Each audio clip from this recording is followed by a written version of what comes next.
Hey, good afternoon, everybody. Welcome back to Project Overflow. And we're so glad to see you here. If this is your first time here, we are two Malaysian guys here talking about things on personal finances and hoping to answer as many questions as we can.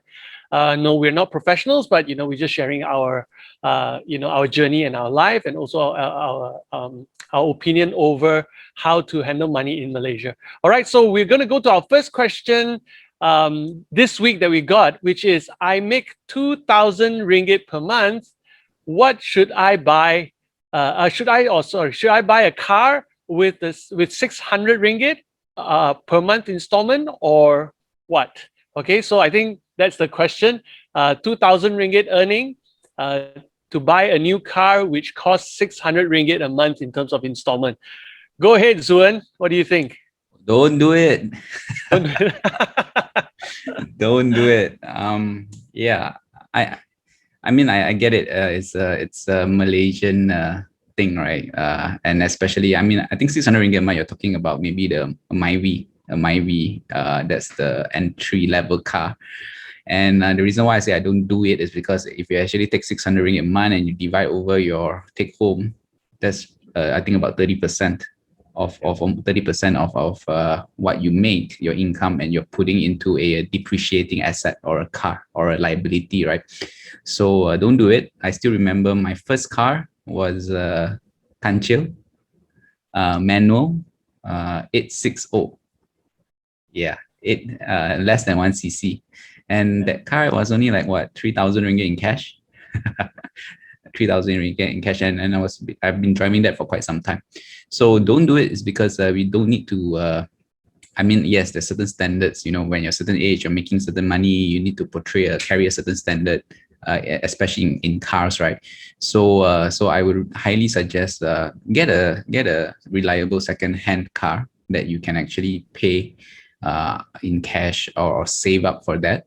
And don't do it. And also in Malaysia, if it allows you to travel around, I mean, like now it's MCO, but if it allows you to travel around to work, get to work using public transport, that would be an even better option, because it doesn't make sense to spend so much money in a car because you need to get from point A to point B, unless you have other reasons. But this is my take on it. What about you, Eugene?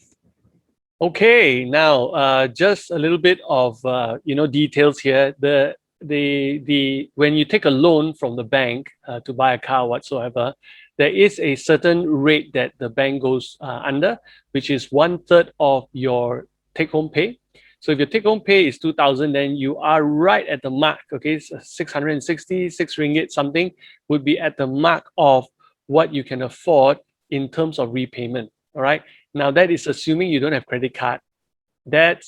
And also assuming that you are not paying off your PTPTN loan or whatsoever. So if you are at that, you are barely making it the repayment. Okay, so I would also say maybe wait a little bit or buy a second-hand car, right? So similar experience with you, Zuan. I actually, when I first came back from New Zealand, after I graduated, I was working in a bank, and then we my wife and I migrated back over, and then we came back at 33 years old at that time, and I was making good money.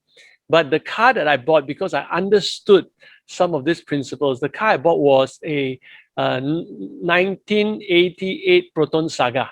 All right, that cost me to buy 3,000 ringgit. I put on some new wheels, got it overhauled, okay, and then put in a good stereo system. That's all I did, right?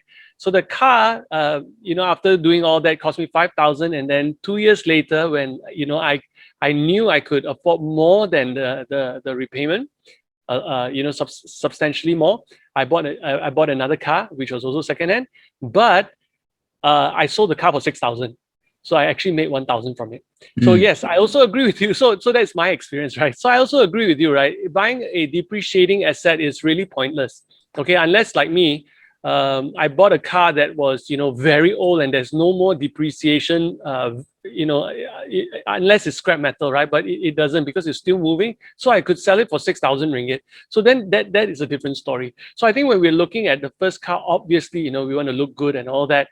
But if you held back 1 or 2 years, it will make a huge difference to you.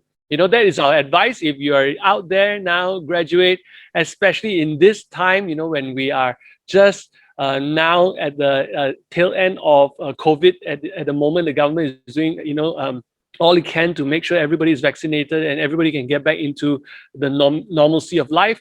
My take is, just hang in there for 1 or 2 years, and then then decide again, because maybe new car models will come out, cheaper cars. I don't know, but there will be more options, definitely, with a higher level of income that you have.